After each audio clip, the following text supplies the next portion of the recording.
A continuación, Noticiero Telesucesos. Clasificación A. Apto para todo público.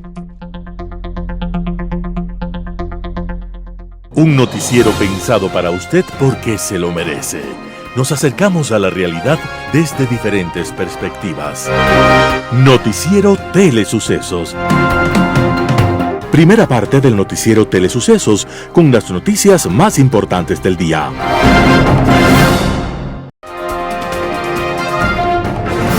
Un día como hoy. Un joven fue sorprendido en mitad del campo por una violenta tempestad. En medio del pánico, ante los relámpagos, le pidió a Dios que no lo matara, a cambio de hacerse monje. En efecto, tiempo después cesó la tempestad. El muchacho cumplió su promesa y se hizo religioso. Aquel hombre se llamaba Martín Lutero y estaba destinado a cambiar la historia del catolicismo y, de paso, la historia del mundo occidental.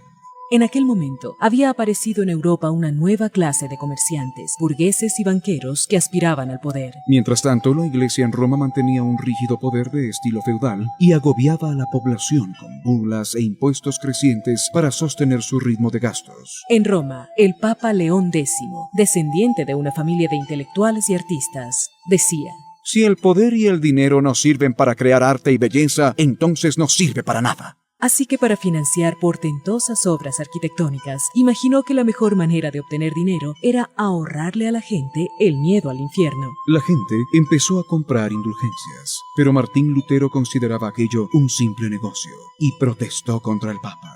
El Papa respondió con una bula exigiendo a Lutero que se arrepintiera, pero Lutero despreció la advertencia y quemó en público la bula papal. Aquello fue el rompimiento definitivo y el nacimiento de la Iglesia protestante. La quema de la bula papal fue un día como hoy, 10 de diciembre de 1520. Y aquel acto de rebeldía de un joven asustado por una tempestad nos recuerda que cuando el mundo está cambiando, una sola chispa puede incendiar la pradera. Las principales noticias del día. Titulares. Ecuador pasa la primera revisión de metas a nivel técnico con el Fondo Monetario Internacional, con lo que recibiría otros $500 millones. Se publicó en el registro oficial la Ley Urgente de Alivio Financiero. Ecuador y Emiratos Árabes Unidos firman acuerdos de exención de visas y servicios aéreos. En política internacional, colapso. Los editoriales serán de Emilio Palacio, Yo también soy chuyaquiteño, Simón Espinosa Cordero, Doña Susana. Noticias del día. Ecuador pasa la primera revisión de metas a nivel técnico con el FMI, con lo que recibiría otros $500 millones. El gobierno ecuatoriano aprobó la primera revisión de metas como parte del acuerdo económico con el Fondo Monetario Internacional, FMI, este 9 de diciembre del 2024. Se trata de una aprobación a nivel del equipo técnico. Esto significa que todavía se requiere la aprobación de la última instancia del directorio del fondo. Con esto, el multilateral desembolsará $500 millones a Ecuador, que se suman a los $1.000 millones que ya se desembolsó en junio del 2024.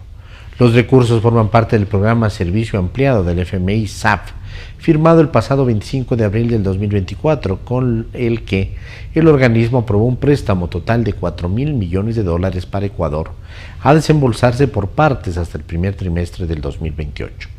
La aprobación de este segundo desembolso para el gobierno de Noboa ocurre luego de que los técnicos del FMI estuvieron en Ecuador entre el 28 de octubre y el 7 de noviembre del 2024 revisando el cumplimiento de las metas del acuerdo. Barapat Chensabajadizhai, jefe de la misión técnica del FMI, resaltó que el programa ha tenido buenos resultados con base en la revisión de las metas que se realizó con corte a agosto del 2024. Según Chensabajadizhai, el gobierno ha tomado medidas que han ayudado a salvaguardar la estabilidad macroeconómica, fortalecer la sostenibilidad fiscal y proteger a los grupos de población vulnerables.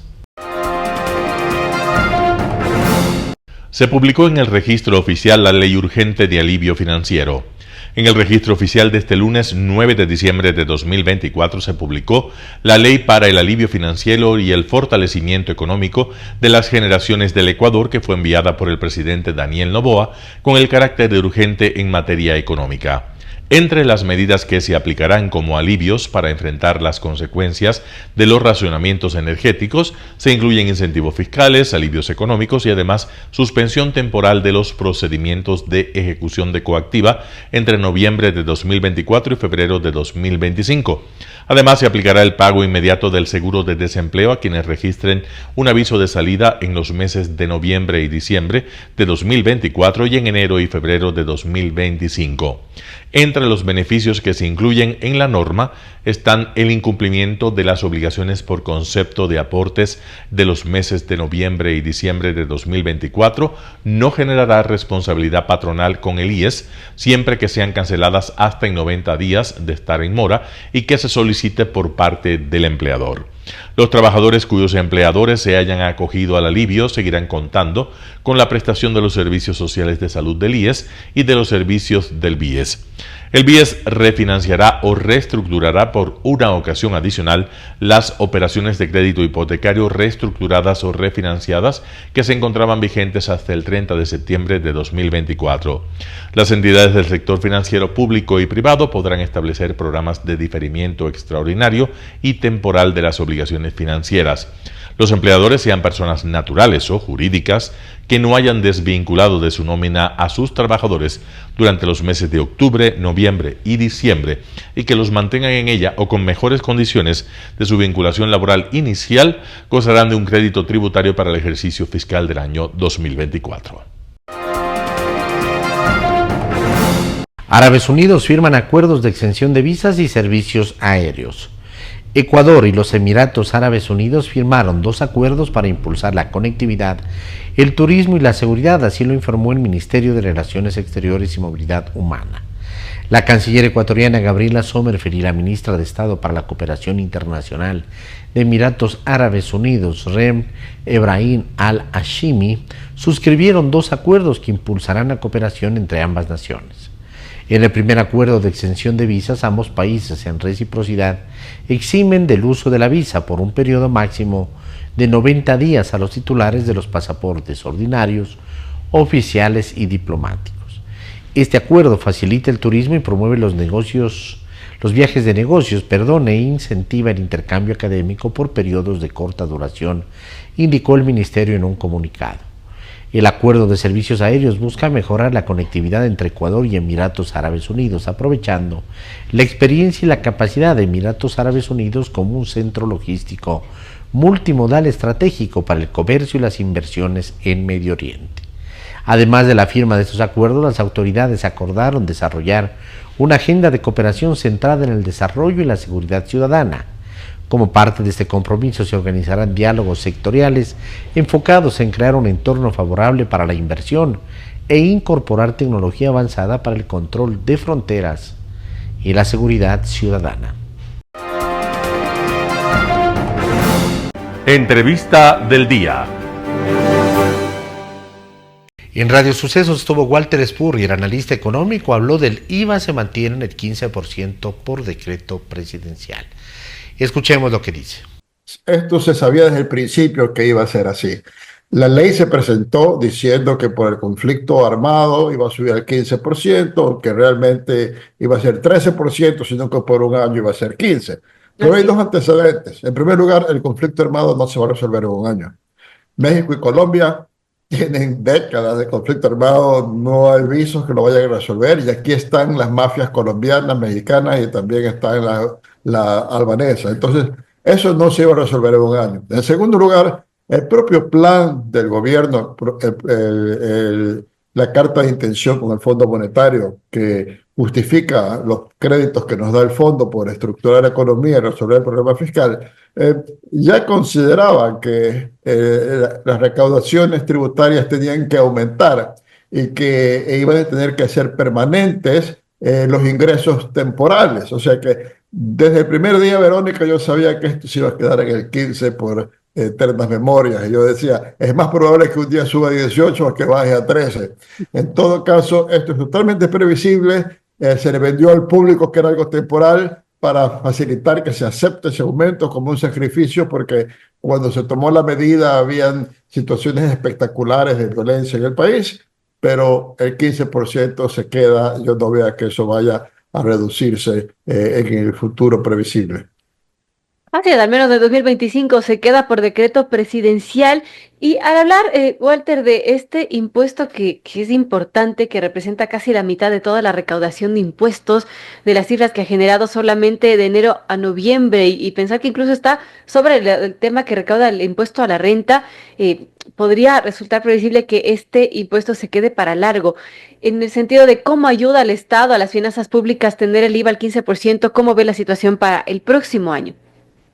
Bueno, la mayor parte de los países en América Latina, en Europa, en Estados Unidos es menos eso, pero en Estados Unidos, en Europa, el IVA es un impuesto importantísimo. Por empezar, es un impuesto al consumo.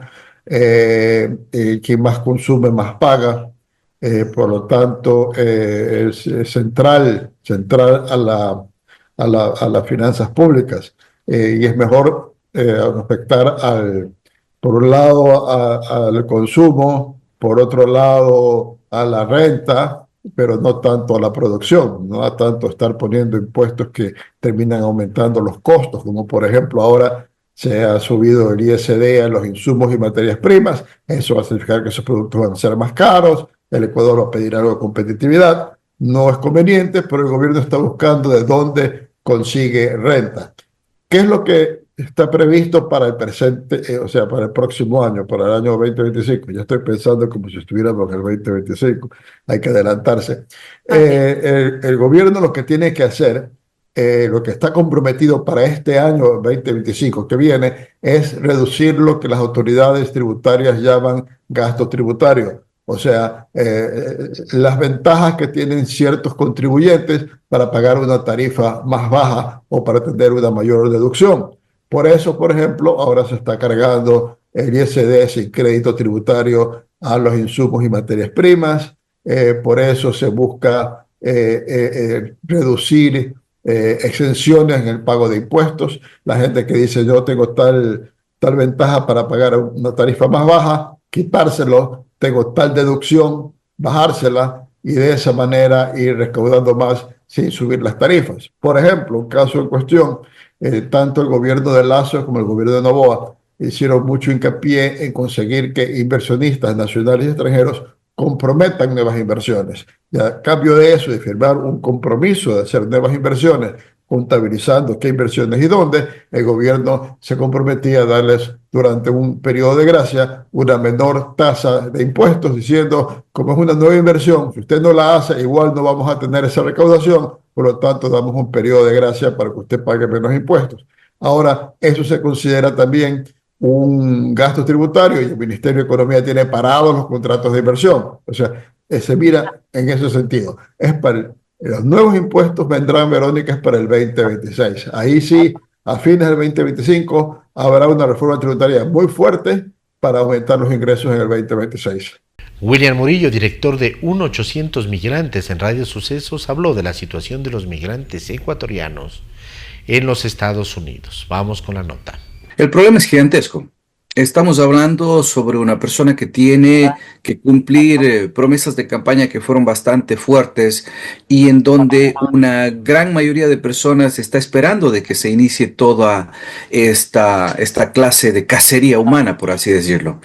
Ahora, lo difícil para Trump va a ser irse en contra del sistema, porque el sistema de justicia va a ser quizás la parte en donde vamos a pelear la mayor cantidad de peleas que se tiene que luchar por nuestros derechos civiles, nuestros derechos humanos inclusive. Entonces él ha dicho que va a deportar o que se tienen que ir los niños norteamericanos. Eso ya lo ha hecho. Eso ya lo hizo en la primera administración. Ya les puso en jaulas, ya separó a las familias, ya les mandó a México. A los niños los mandaba solos y al padre le mandaba a un lado, a la madre a otro. Ya lo ha hecho. Entonces eso no es novedad. Lo que sí miramos es, por ejemplo, que en su momento él enviaba a los padres y también enviaba a los hijos norteamericanos, aunque ellos no quisieran. Pero obviamente, ¿qué hace un niño norteamericano de 4 o 5 años sin sus padres? Obviamente no va a quedarse solo. Y tampoco los padres le van a dejar en un orfanato o en algún centro de acogida de menores. Entonces eso ya sucedió. Y el otro tema, obviamente, que tiene que ver mucho con quitarle la ciudadanía. Mira, eso es algo que se tiene que hacer un cambio constitucional con mayoría absoluta. Ellos tienen una mayoría simple, la mitad más uno, agarrándose, ¿no? Entonces, sí, podrían hacer cambios importantes en la ley de migración, pero cambiar la constitución a ese nivel, yo no creo que lo haga, aunque suene muy rimbombante las declaraciones. El presidente Trump no puede quebrar la constitución de esa manera sabiendo de que acá va a tener un ejército de abogados defendiendo el debido proceso y la ley. Ahora, pueden ser más declaraciones, como usted dice, William, rimbombantes que intenciones de fondo del presidente Trump. Es decir, quiere asustar, quiere meter miedo, y ese miedo provoca caravanas de migrantes que están tratando de entrar a Estados Unidos antes del 20 de diciembre, antes del 20 de enero, perdón. Pero es que la migración, Milton, no ha parado, no se ha detenido, no. El hecho de que, por ejemplo, las políticas restrictivas que están funcionando ahora en la frontera haya descendido a históricos muy bajos en los últimos 6 meses, significa de que las políticas restrictivas sí funcionan de forma temporal. Pero eso no significa, Milton, de que no haya migración. Eso significa de que simplemente no los están registrando como detenidos en las fronteras. Entonces, es lo mismo o muy similar a lo que sucede cuando se incauta drogas, ¿no? Se incauta un camión de drogas con 10 toneladas de cocaína y es una noticia nacional. Sí, pero nadie sabe cuántos camiones sí pudieron cruzar a las exportaciones. Y por eso es que estamos, como estamos en el Ecuador, con tanto problema. Igual sucede con la migración irregular. Sí, cerraron la frontera, ahora bajaron a muy poca gente que está cruzando, pero eso no significa que han dejado de cruzar, pues si todos los días están cruzando. Estamos hablando de una frontera porosa de miles de kilómetros, vastas áreas que no hay control migratorio y entonces ahí van a seguir entrando los migrantes. Esto de querer evitar la migración irregular va a ser muy difícil porque yo he venido sosteniendo a lo largo de los años, Milton, ustedes son testigos de que yo he dicho de que la migración no es un problema migratorio per se, sino es el resultado de los fracasos de los gobiernos, en donde para Ecuador, por ejemplo, el aumento que hemos tenido en los últimos años, claro, en los últimos 6 meses hemos visto que ha bajado la migración, pero en números ya globales, del año anterior tuvimos 111.000 ecuatorianos detenidos, expulsados y deportados, y en este año fiscal tuvimos 124.000 ecuatorianos, o sea, aumentó, a pesar de que en los últimos 6 meses ha venido bajando el número que han sido detenidos. William, buenos días. Respecto a lo que está pasando, ¿se podría esperar que se intensifique una ola migratoria antes de que asuma Donald Trump a la presidencia? O, como se menciona, la migración siempre ha existido y estará igual el flujo normal, o se esperaría una intensificación de esto. Mire, si nosotros nos vamos hasta los números, hasta las estadísticas que son muy frías y muchas de las veces nos da una visión clara de lo que tenemos como país. Las estadísticas que se han venido publicando a lo largo de los años, por ejemplo, en el 2021 tuvimos 97.000 ecuatorianos detenidos, expulsados y deportados. En el 2022 baja a 24.000. ¿Pero por qué baja? Tema del COVID y luego México y Guatemala nos pidieron visa. Y sin embargo, del 2022, porque no hubo una planificación, no hubo nada que pueda sustentar esta política de restrictiva de las visas, el 2023 se dispara de 25.000 a 111.000. En Impacto Informativo, Ivonne Núñez, ministra de Trabajo, habla de la audiencia por sumario administrativo de vicepresidenta Verónica Abad. Escuchemos lo que nos dice.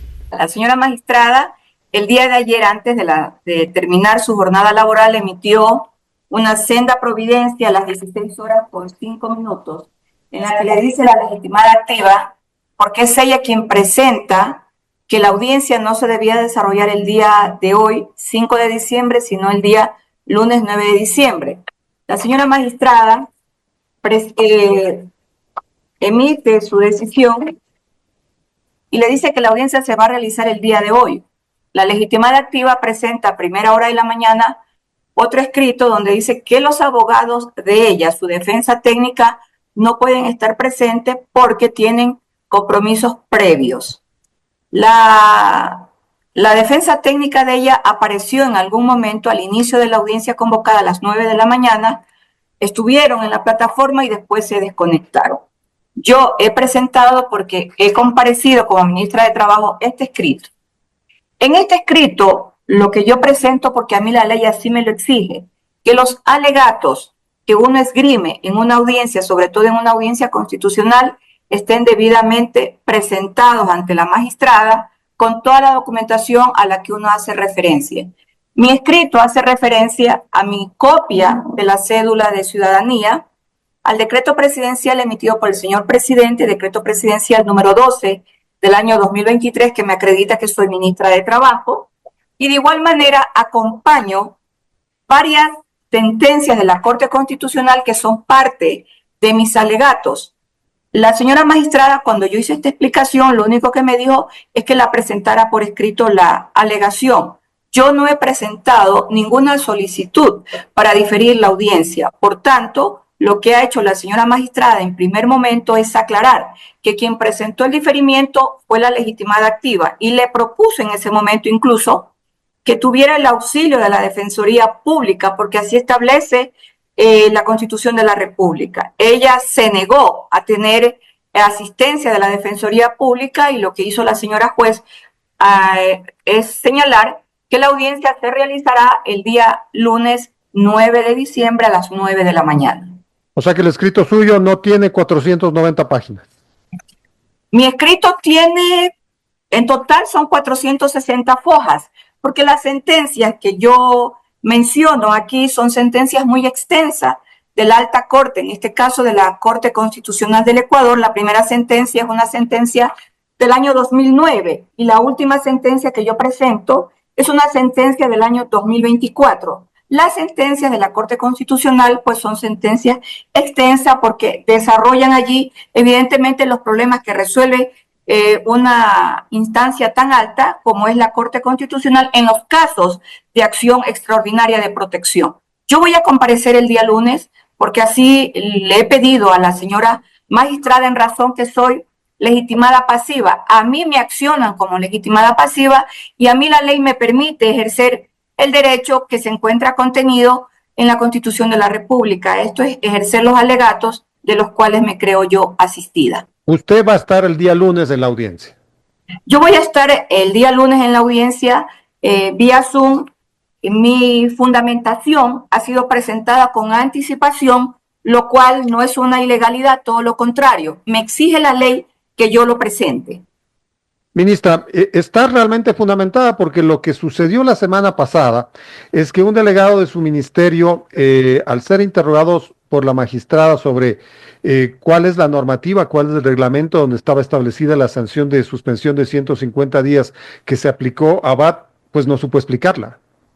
Bueno, la argumentación de la explicación de los 150 días está muy bien detallada en la resolución administrativa. La sustanciadora señala de que ella aplica el principio de proporcionalidad en razón de que la sanción mayor es de 24 meses. 24 meses significa 730 días. Y ella aplica el principio de proporcionalidad, lo cual significa el 20.55%. Eso da como resultado 150 días. Si bien es cierto, el abogado compareció y explicó que el sumario administrativo se encuentra bien fundamentado, la jueza le preguntó si había aplicado la sana crítica, porque es verdad, hay normas en el conjunto del ordenamiento jurídico que son normas abiertas, de textura abierta, como dice la doctrina. Allí se aplican principios, y normas de textura cerrada. Allí no hay que aplicar principios, sino lo que está determinado en la norma.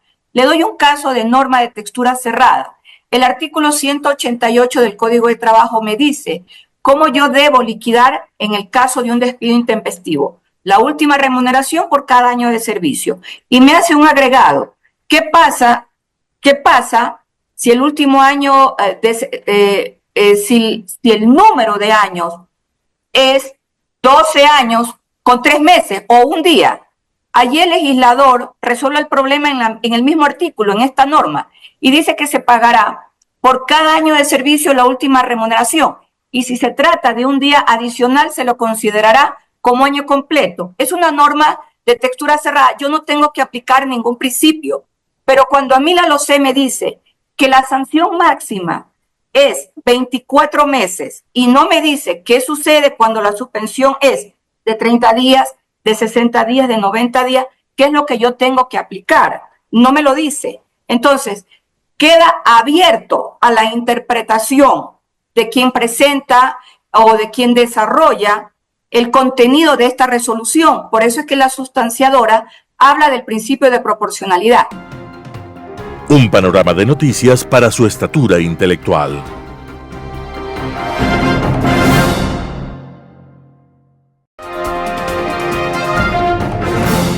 Global Hoy con Alan Catey. Colapso. En un momento de variados e importantes temas, desde la reapertura de Notre Dame, a la que asistieron decenas de jefes de Estado, incluido el recién electo Trump, al escabroso acuerdo previo entre la Unión Europea y Mercosur, objeto de controversia al interior de la primera, de la arremetida de la narcodictadura venezolana a la cercada embajada argentina en Caracas, al asesinato del CEO de la más grande empresa de seguros de salud en Estados Unidos, son opacados por los acontecimientos que se han precipitado en Siria durante la semana pasada y que han culminado con el colapso fulminante del brutal régimen de Bashar al-Assad. Justo en este espacio, hace una semana, cuando la toma de Alepo por los rebeldes se anunció, comentaba sobre lo extraño del abandono sin lucha de la antigua ciudad por el ejército sirio y la falta de reacción de sus valedores iraníes en defensa de un régimen clave para su línea geopolítica regional. Pero nada hacía prever lo que ha venido a continuación. Esto es una ofensiva que en una semana ha capturado la ciudad de Homs, la de Hama, y finalmente ha llegado a Damasco, capturando la capital en horas, sin resistencia alguna del ejército, que en efecto ha sido desbandado. El dictador no se ha quedado a enfrentar su derrota, sino ha emprendido vuelo, ahora se sabe bien a dónde. Su primer ministro se ha declarado dispuesto a trabajar en una transición ordenada, lo que quién sabe será de interés para los rebeldes. Con la toma de Damasco y en ausencia del ejército, se convierten efectivamente en el poder en Siria suroccidental. Han liberado a sus correligionarios detenidos en las cárceles de Assad, donde han padecido maltratos de la peor especie, cuya memoria, junto a todas las atrocidades del régimen y sus aliados, los iraníes y los rusos, han cometido durante el conflicto, de los bombardeos indiscriminados de la aviación rusa contra ciudades, el uso de armas químicas contra la población civil por el ejército alauita de Assad. La trascendencia de lo ocurrido amerita que nos centremos en este asunto para intentar delinear los escenarios que se pueden dar en las actuales circunstancias. Es muy complejo establecer siquiera quiénes son todos los sectores rebeldes que han sido parte de la exitosa ofensiva, más allá de que se trata de aquellos que estaban ubicados al noroccidente de Siria antes del ataque y que han tenido el apoyo de Turquía durante los años de guerra civil, pues ha sido allí donde se ha logrado contener a una proporción muy importante de los refugiados que buscaban a través de Turquía pasar a los Balcanes hacia Europa. Los acuerdos entre la Unión Europea y Turquía para detener ese flujo determinaron que en ese sector se casi duplique la población en la década de la guerra. En 2017, el líder islamista al-Jawlani, que había sido parte de Al-Qaeda y del Estado Islámico, anunció que había cortado vínculos con ambos grupos, creándose una coalición bajo su mando con grupos de la resistencia a la que denominó Hayat Tabriz al-Sham, más moderada en sus posturas. En 2021 declaró que su meta era el derrocamiento de Assad, compartiendo tal objetivo con la Unión Europea y los Estados Unidos, y que no seguía la estrategia de Al-Qaeda de una yihad global, mostrando una postura bastante pragmática, lo que no ha impedido que Estados Unidos mantenga una recompensa por su captura.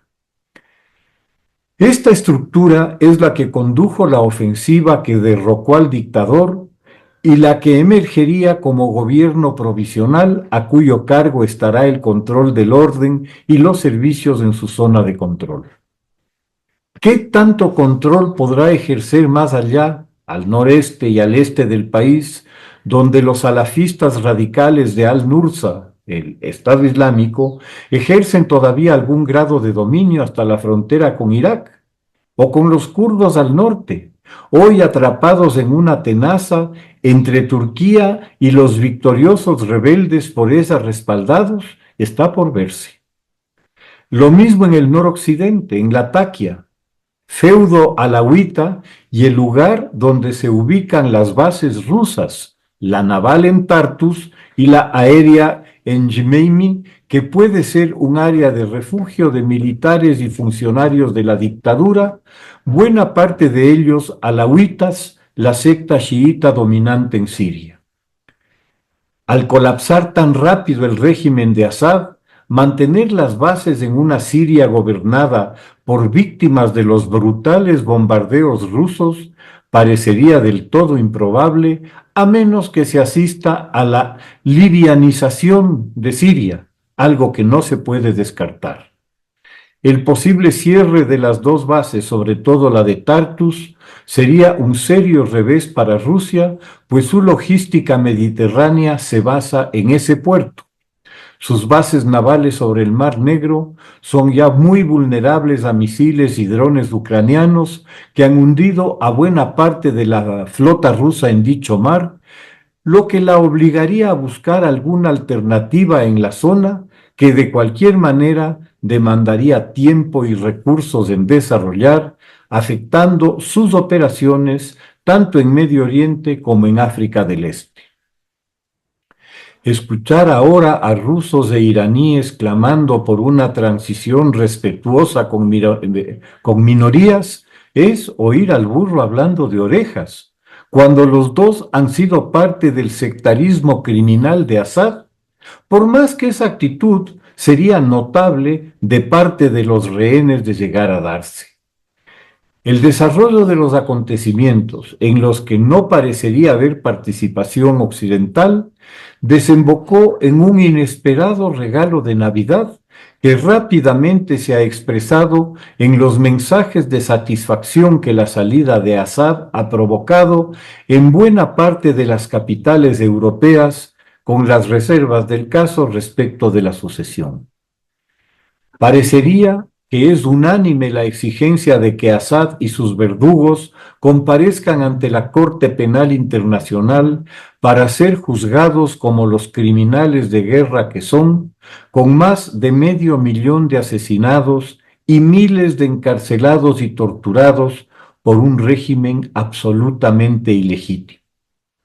Sabiendo cómo los tiranos se amparan y protegen entre sí, la esperanza de que esto ocurra, si ya Assad está a buen recaudo, como se dice en alguno de los crecientes paraísos autoritarios, será tan solo eso, una esperanza.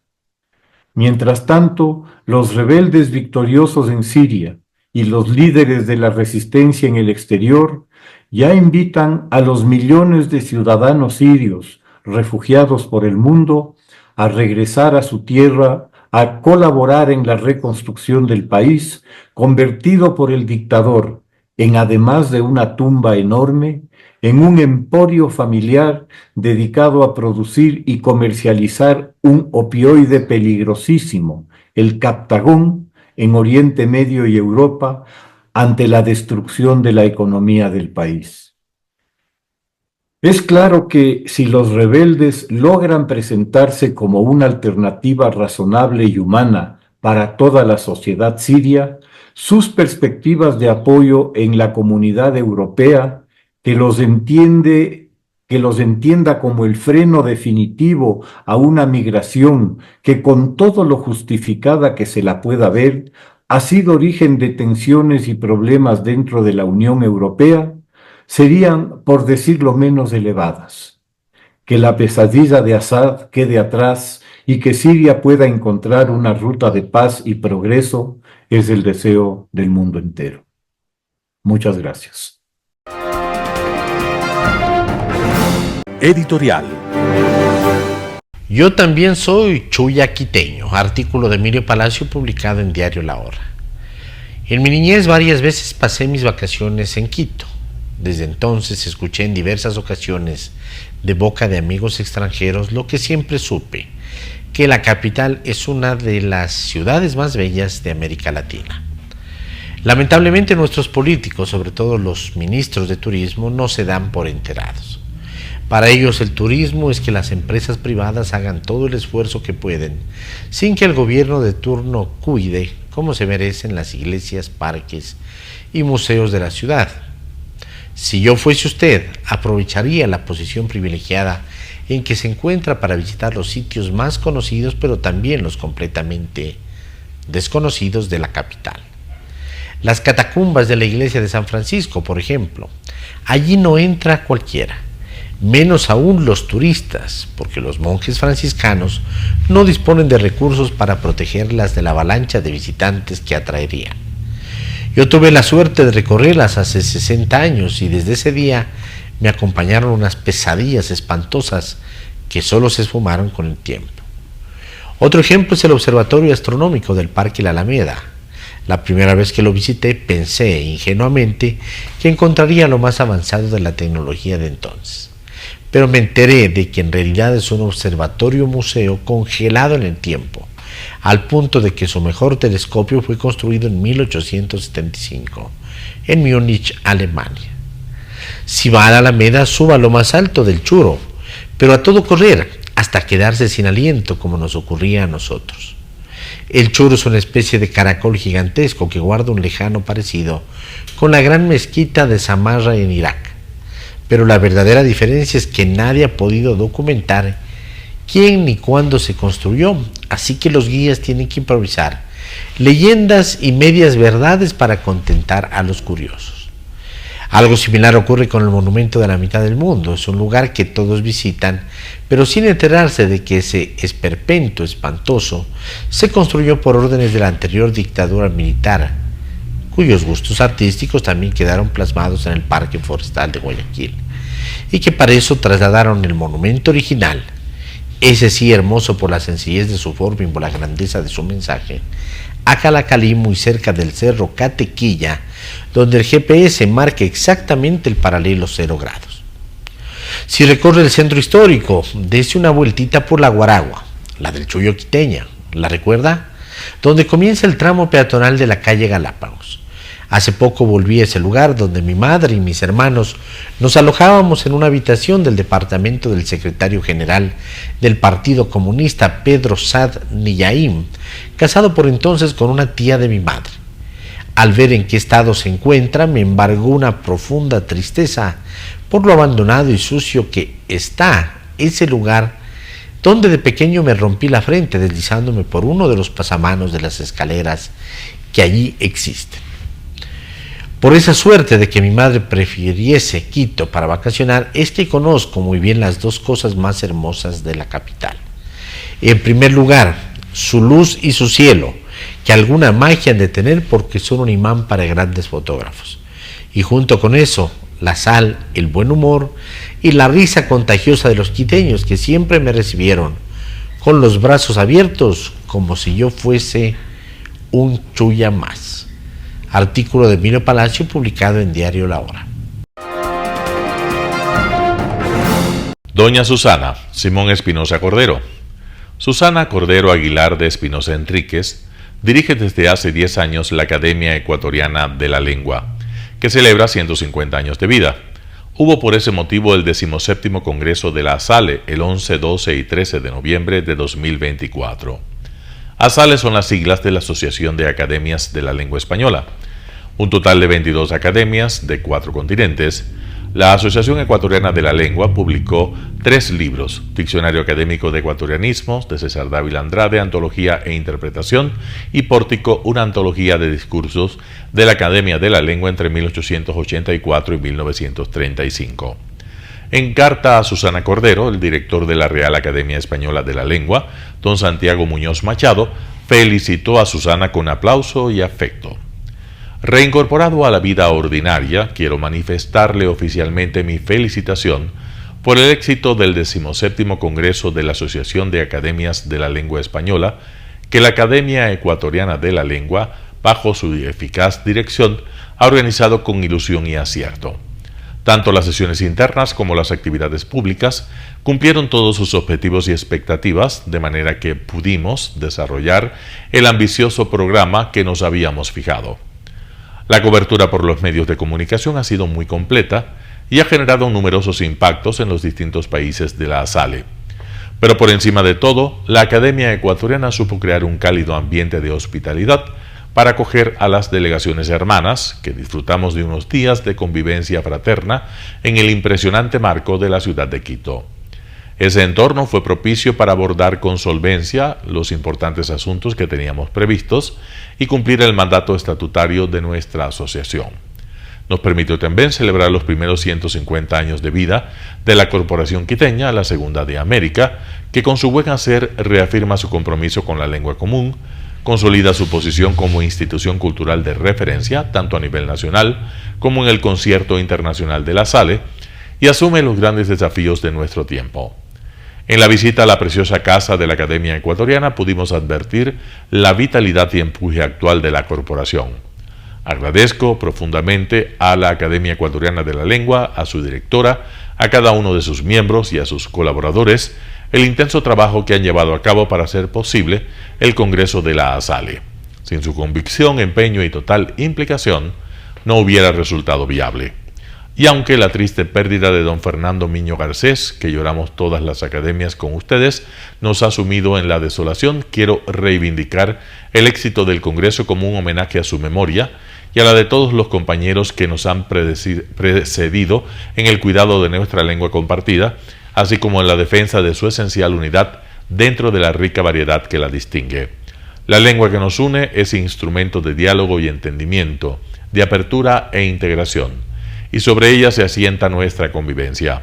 A estos ideales servimos las academias y han quedado reafirmados con renovada fuerza en nuestro 17º Congreso celebrado en las tierras ecuatorianas. Fin de la cita. También nos acompañaron Don Quijote, Rocinante, Dulcinea, Sancho Panza, el Barbero, la Sobrina y el Cura. Don Quijote entregó al señor presidente 10 molinos de viento para producir 13 megavatios. Rocinante será la mascota de la escuela militar. Dulcinea vino a reemplazar a la viceabad, Sancho Panza gobernará las ínsulas Galápagos, el Barbero abrirá una peluquería unisex en una de las covachas de Carondelet, que llevará el letrero de la bella Balbonesi, la sobrina buscará a algún tío quiteño para casarse y el cura será el confesor del señor alcalde metropolitano. Simón Espinosa Cordero. Noticias internacionales. De España a Estados Unidos, nuevas reacciones tras la caída de Assad. La caída del gobierno del presidente sirio Bashar al-Assad en la madrugada del domingo puso fin de manera dramática a sus 24 años en el poder. En una ofensiva relámpago, los rebeldes, encabezados por Hayat Tahrir al-Sham, tomaron ciudad tras ciudad en su camino desde Alepo hacia la capital, Damasco. Los líderes mundiales han respondido con una mezcla de alivio, pero también de cautela. En un discurso televisado, el canciller alemán Olaf Scholz dijo que Assad tiene decenas de miles de vidas en su conciencia. Es kommt jetzt darauf an, dass Syrien schnell in Recht und Ordnung leben kann und dass Recht und Ordnung dort hergestellt werden. Dabei müssen alle Religionsgemeinschaften, alle Volksgruppen und Minderheiten Schutz genießen. Allen Syrerinnen und Syrern muss ein Leben in Würde und Selbstbestimmung möglich gemacht werden. Daran werden wir die nächste syrische Regierung messen. La jefa de política exterior de la UE, Kaja Kallas, afirmó que la caída del régimen de Assad era un acontecimiento positivo y esperado. También muestra la debilidad de los partidarios de Assad, Rusia e Irán. Nuestra prioridad es garantizar la seguridad en la región. Trabajaré con todos los socios constructivos en Siria y en la zona, afirmó en un comunicado publicado en X. Y hablando desde la Casa Blanca, el presidente estadounidense Joe Biden calificó su caída como un acto de justicia. The upshot for all this is, for the first time ever, neither Russia nor Iran nor Hezbollah could defend this abhorrent regime in Syria. And this is a direct result of the blows that Ukraine, Israel have delivered upon their own self-defense with unflagging support of the United States. En una declaración escrita, el secretario general de la ONU, Antonio Guterres, dio la bienvenida al fin del régimen dictatorial de Siria e instó al país a reconstruirse. Después de 14 años de guerra brutal y la caída del régimen dictatorial, hoy el pueblo de Siria puede aprovechar una oportunidad histórica para construir un futuro estable y pacífico, afirmó el secretario general. Bashar al-Assad, que ahora se encuentra en Rusia, donde ha recibido asilo, asumió la presidencia siria de su padre en el año 2000.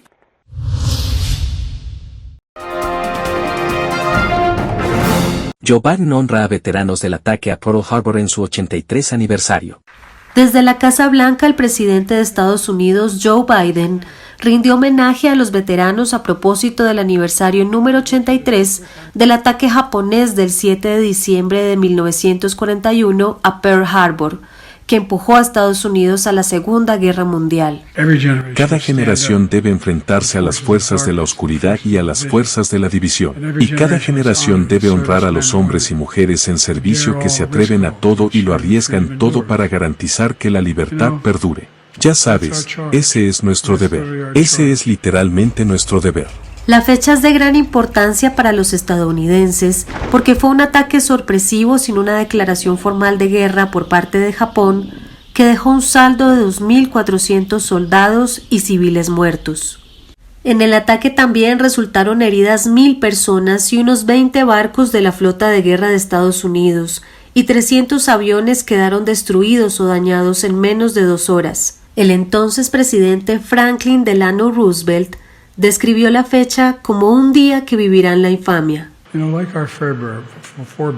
Al igual que nuestros antepasados durante la Segunda Guerra Mundial, nos encontramos en un punto de inflexión. Todavía nos encontramos en un punto de inflexión, donde las decisiones que tomemos ahora y que tomemos en los próximos 4 o 5 años determinarán el curso de nuestro futuro literalmente. Durante las próximas décadas, al igual que nuestros antepasados, le debemos a la próxima generación establecer ese rumbo por un camino más libre, más seguro y más justo.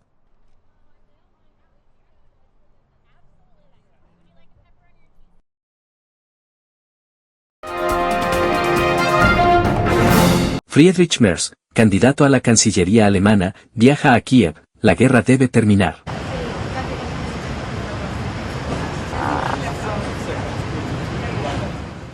El líder de la Unión Democristiana de Alemania, Friedrich Merz, ha llegado a Kiev esta mañana en una visita sorpresa, siguiendo los pasos de su rival político, el canciller Olaf Scholz, quien también viajó a Ucrania la semana pasada. Ich freue mich sehr auf die erneute Begegnung mit dem Präsidenten und möchte im Laufe des Tages einfach erfahren, wie die Lage in der Ukraine ist und was wir tun können, um diesem geschundenen Land zu helfen, weiter sich gegen die russische Aggression zu verteidigen.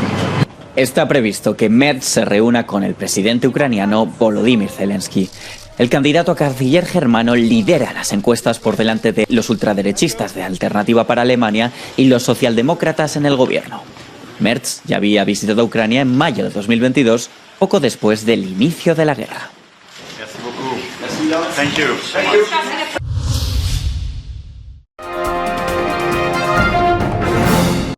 Anulan las elecciones presidenciales en Rumanía tras las denuncias de interferencia extranjera. El candidato presidencial de extrema derecha de Rumanía, Călin Georgescu, acudió el domingo a un colegio electoral cerrado en protesta por la cancelación de la segunda vuelta de las elecciones presidenciales del país.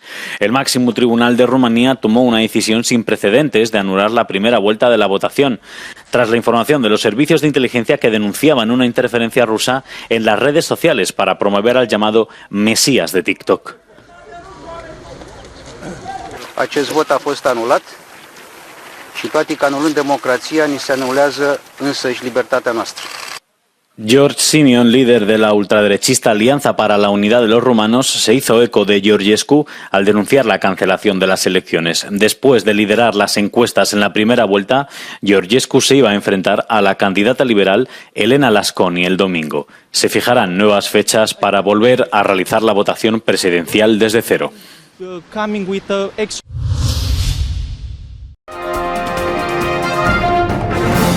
Telesucesos Sports. Deportes, deportes, deportes. Todas las tardes, 4 horas de lunes a miércoles, de 14 a 17 horas. Los jueves y viernes, 6 horas, de 12 a 20 horas.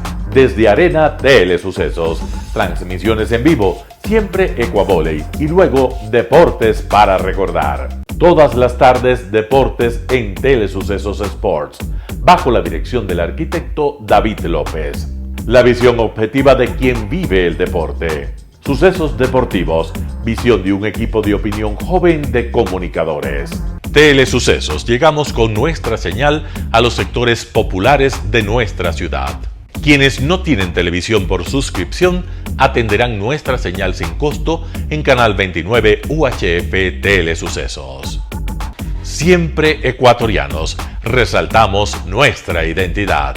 El básquet, esgrima, tenis de mesa, taekwondo, box y muchos deportes más en Telesucesos Sport, sin costo desde la comodidad de su hogar en Telesucesos Canal 29.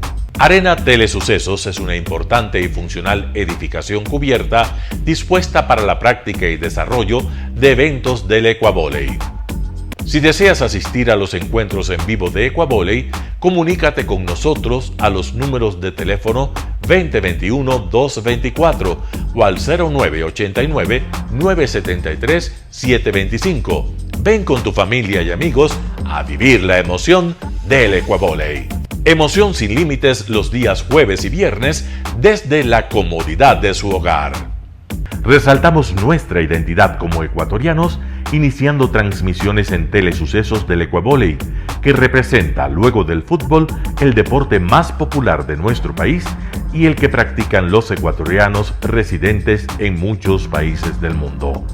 Nuestra señal será transmitida en directo por televisión abierta en la ciudad de Quito y a través de las redes sociales a todo el país, así que llegará a Estados Unidos, España e Italia, creando a través del Ecuavolley un nexo fraterno entre ecuatorianos y entre los inmigrantes de nuestro país.